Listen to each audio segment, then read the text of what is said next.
విశాఖపట్నంలో steel plant privatise చేయబోతున్నారా? Visakhapatnam steel ప్లాంట్లో డిస్ఇన్వెస్ట్మెంట్ ప్రపోజల్ వచ్చేసిందా? దీనికి సంబంధించి ఒక పెద్ద దుమారమే రేగుతోంది. అసలు ఈ స్టీల్ ప్లాంట్ ఎలా ఆవిర్భవించింది, ఇదంతా ఎక్కడ మొదలైంది అనేది ఒకసారి స్టీల్ ప్లాంట్ కథ చూసుకోవాలి. 1970లో తెన్నేటి విశ్వనాథం, నల్లమల గిరిప్రసాద్, గౌతు లచ్చన్న అనేక గొప్ప గొప్ప వ్యక్తులు విశాఖపట్నంలో స్టీల్ ప్లాంట్ రావాలని పోరాటాలు జరిపారు. ఈ పోరాటాల్లో దాదాపు 32 మంది చనిపోయారంట. ఈ ఉద్యమంలో ముఖ్యంగా విశాఖ ఉక్కు ఆంధ్రుల హక్కు అనే పేరుతో కంప్లీట్గా నిరసన ప్రదర్శించి నిరాహార దీక్షని లీడ్ చేసిన వ్యక్తి అమృతరావు గారు. సో అంత కష్టపడి విశాఖపట్నానికి స్టీల్ ప్లాంట్ తీసుకురావడం జరిగింది.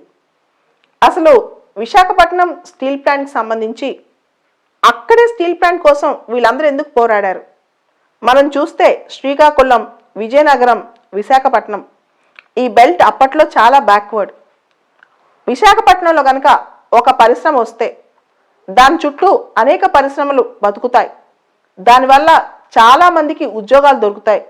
ఆ ప్రాంతం అభివృద్ధి చెందుతుంది.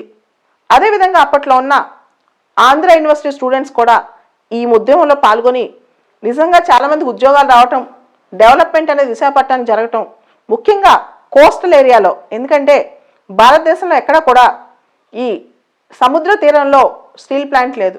ఇలాంటి ప్లేస్లో ఒకటి వస్తే కనెక్టివిటీ బాగుంటుంది.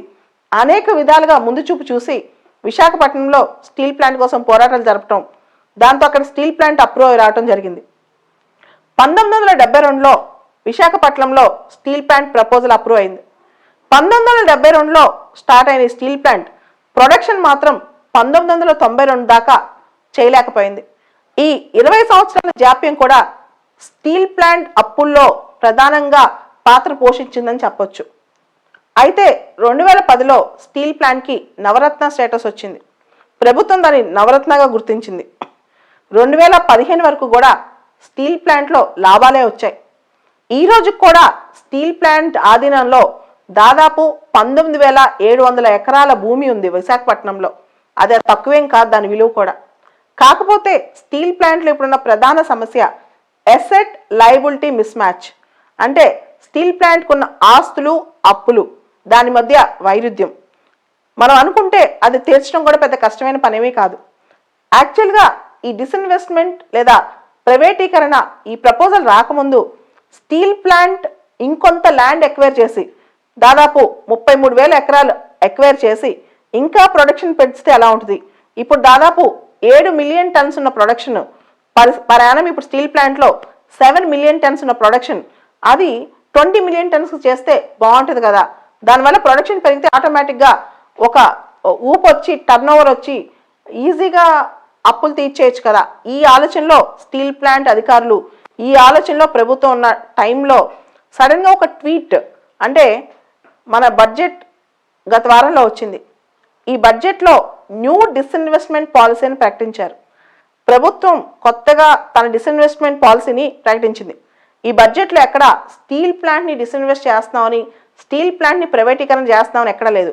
అయితే secretary department of economic affairs వాళ్ళు చేసిన ట్వీట్లో విశాఖపట్నం స్టీల్ ప్లాంట్ ప్రైవేటీకరణ చేస్తున్నామని రావడంతో రాజకీయ పార్టీలు, ప్రజలు అందరూ కూడా తీవ్రంగా దీని మీద చర్చ, దీని మీదే ఆలోచనలు. నిజంగా ప్రైవేటీకరణ అయిపోతుందా?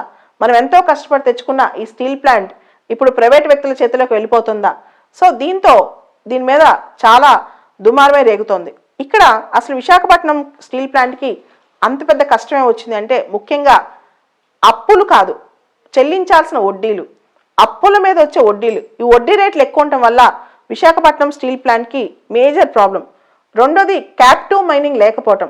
క్యాప్టివ్ మైనింగ్ లేకపోవడం అంటే ఆ స్టీల్ ప్లాంట్కి ప్రత్యేకంగా నేను ఈ ప్రాంతంలోనే మైన్ చేసుకునే ఒక ప్రాంతం అనేది స్టీల్ ప్లాంట్కి ఇవ్వకపోవటం, అంటే ఒక పర్టికులర్ ప్లేస్ మైన్ చేసుకోవడానికి ఇవ్వకపోవటం. మనం చూస్తే బొకేరో కానీ, దుర్గాపూర్ కానీ, రూర్కెలా కానీ వీళ్ళందరికీ క్యాప్టివ్ మైనింగ్ ఉంది. కానీ మన స్టీల్ ప్లాంట్ మాత్రం చోటా నాగ్పూర్ బెల్ట్లో ఐరన్ ఓర్ తెచ్చుకోవడం ఇలానే, కానీ ప్రత్యేకంగా స్టీల్ ప్లాంట్ సపరేట్గా క్యాప్టివ్ మైనింగ్ లేకపోవటం.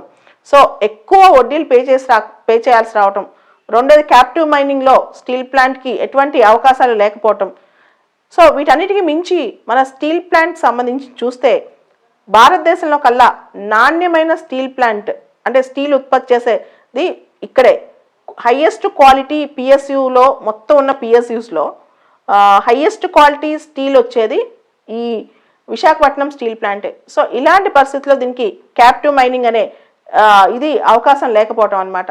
దీంతో ఈ స్టీల్ ప్లాంట్ని ప్రైవేటైజ్ చేసే పరిస్థితి వచ్చింది. అప్పులు ఊబిలోకి స్టీల్ ప్లాంట్ కూరుకుపోయిందనమాట. అయితే ఆంధ్రప్రదేశ్ గవర్నమెంట్ మాత్రం దీని మీద కొన్ని సజెషన్స్ ఇచ్చింది. ఏపీ సీఎం దీని మీద ఉత్తరం రాశారనమాట ప్రైమ్ మినిస్టర్కి. సో స్టీల్ ప్లాంట్ ప్రస్తుతం ఉన్న ఆపరేషన్స్ ఇలానే 2 సంవత్సరాలు కంటిన్యూ చేద్దాం, దాంతో ఒక టర్న్ అరౌండ్ రావచ్చు, ఒక బ్రేక్ ఈవెన్ పాయింట్ రావచ్చు, ప్రాఫిట్స్ రావచ్చు. అదేవిధంగా స్టీల్ ప్లాంట్ కొన్ని అప్పుల్ని రీస్ట్రక్చర్ చేద్దాం, కొన్ని షార్ట్ టర్మ్ కొన్ని లాంగ్ టర్మ్.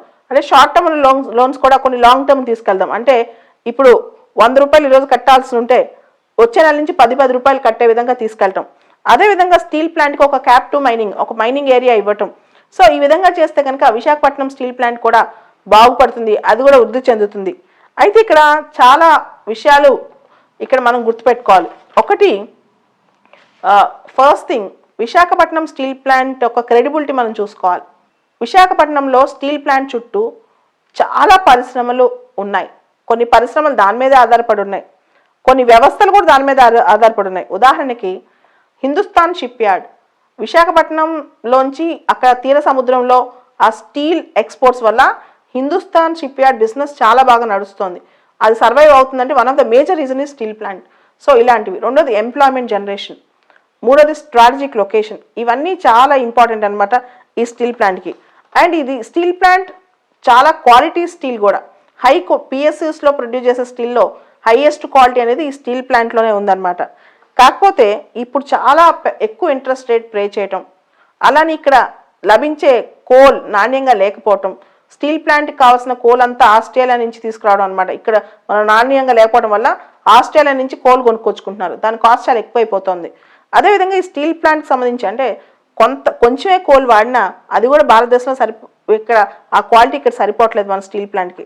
దాంతోపాటు స్టీల్ ప్లాంట్కి సంబంధించి ఇండియాలో భవిష్యత్తులో వచ్చే 30 సంవత్సరాల్లో per capital consumption of coal చాలా పెరగబోతుందంట. Per capital consumption of steel చాలా పెరగబోతుంది. ఈ per capital consumption of steel పెరిగితే మన దేశానికి ఎక్కువ స్టీల్ అందివ్వాలి, అంటే ఎక్కువ స్టీల్ కంపెనీస్ కానీ స్టీల్ ప్రొడక్షన్ కానీ పెరగాలి. సో ఈ స్టీల్ ప్లాంట్ ఇంకా టార్గెట్స్ పెట్టుకుని ఇంకా ప్రొడక్షన్ పెంచాలే కానీ ఈ టైంలో అమ్మటం ఏంటి, ఇదొక పాయింట్. అంతకుమించి మిషన్ పూర్వోదయ అని చెప్పి 2 సంవత్సరాల క్రితం గవర్నమెంట్ ఒక స్కీమ్ లాంచ్ చేస్తుంది.